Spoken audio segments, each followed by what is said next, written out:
Good evening, everyone. Right under our feet, in the mountains we've always looked up to, on the islands that make up our beloved Philippines, a secret treasure has been found. It's not gold or diamonds, but something even more important for our modern times. Just imagine some amazing news shook not just our country but the whole world. They say the Philippines is sitting on a huge amount of rare earth elements, or REE. This discovery could change our history and open doors to a wonderful future for every Filipino. This story isn't just about minerals, hope chances what we do with this gift. The date, September 8, 2025, is a day we'll surely remember. On this day, the Mines and Geosciences Bureau, working with international geological survey teams, officially announced news that made the world stop. A jackpot, as they say. For many years, when we talked about our natural resources, we usually focused on gold, copper, nickel, but now, a new chapter is starting. Before we go on, it's important to understand this. What exactly are rare earth elements, or REs? Even though they're called rare, they're not actually that hard to find in nature. In fact, some of them are even more common in the Earth's crust than gold or silver. The name rare comes from way back when they were first found because it was really hard to separate them from other minerals. These are a group of 17 similar metallic elements on the periodic table.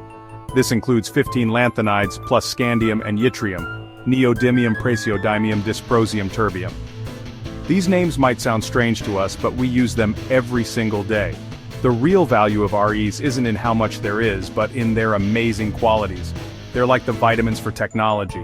For example, neodymium and praseodymium are super important for making the strongest permanent magnets in the world.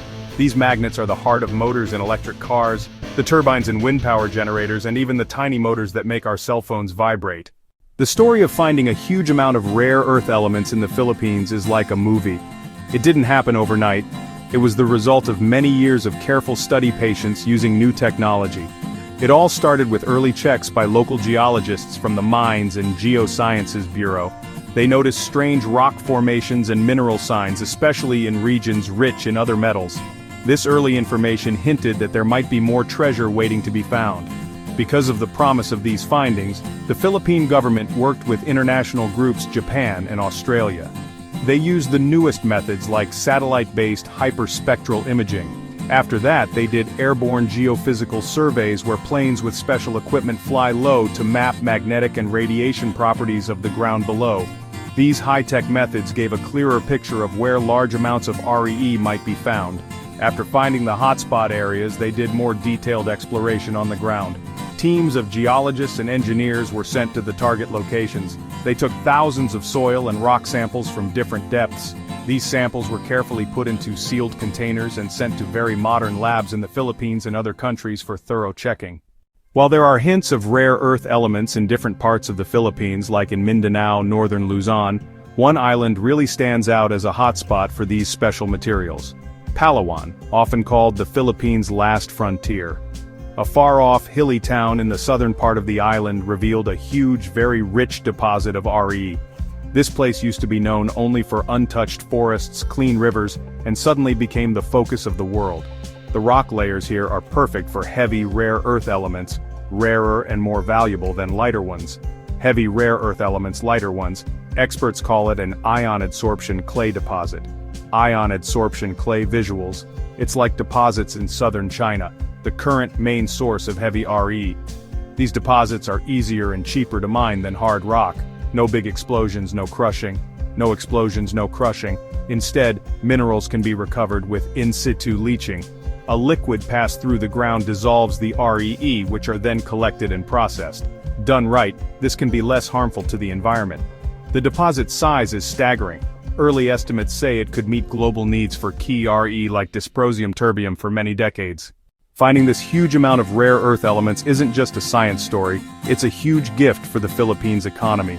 Experts who study money think that as this industry grows, it will become one of the main supports of our country's money system for many years to come. Just selling the raw or partly processed rare earth elements could bring in billions of dollars every year.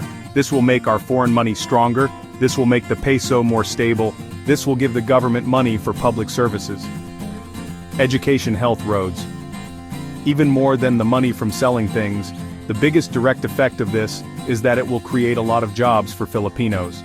Building the mines and processing factories will create thousands of jobs. Construction workers, engineers, technicians.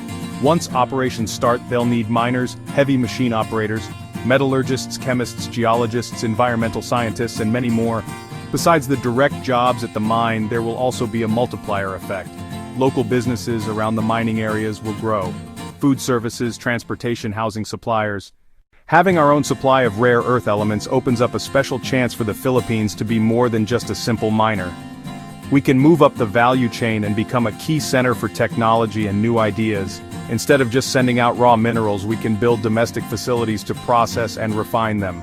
Complex chemical separation is a high-value activity that adds a lot to the mineral's worth. Mastering this tech puts us among a select group of countries. Next step, making in-between products. Instead of selling pure neodymium, we can make high-performance neodymium magnets. Magnets sold to electric car manufacturers.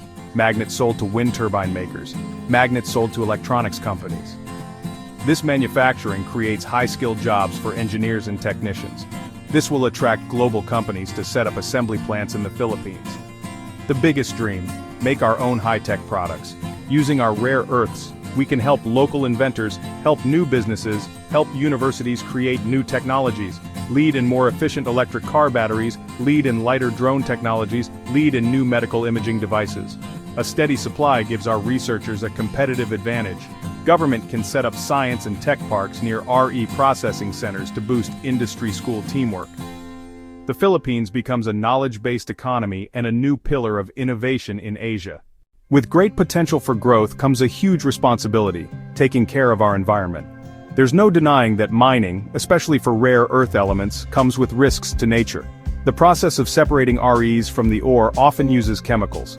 Acids, ammonium sulfate. If not handled well, these chemicals can leak, pollute. Rivers contaminate groundwater. The process can leave behind radioactive byproducts, thorium, uranium. If these aren't disposed of properly, they can cause long-term health dangers for people and animals nearby.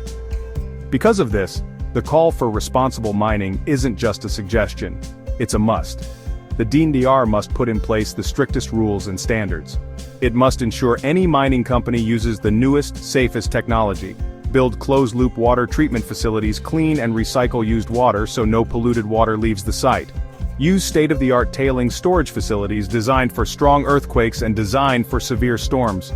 The true wealth isn't just what's under the ground but also the beauty of our environment. To really get the most out of rare earth elements, it's not enough to just have mines and factories. The most important thing we can invest in is our people.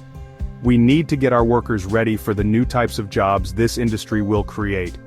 This means we need a big change and improvement in our education system and technical vocational training. We have to make sure that Filipinos will be the engineers, scientists, and highly skilled technicians who run these modern facilities and not just workers in low-level jobs. Getting ready should start in our universities and colleges. There should be a stronger focus on STEM courses, science, technology, engineering, and mathematics. CHED and DOST can work with mining companies to make sure university classes match industry needs. We're standing at a really important crossroads in our history right now. Finding all this amazing rare earth stuff gives us a chance that doesn't come around very often for a country. It's a chance to write our story again and build a future that's rich, fair, and lasts for every Filipino. Imagine a Philippines where our smartest people don't dream of working in other countries anymore because there are enough chances right here at home. This is the Philippines we can build if we manage this gift wisely, with honesty, and with love for our country. The dream is here. It's up to us how we make it a beautiful reality. Until next time, friends.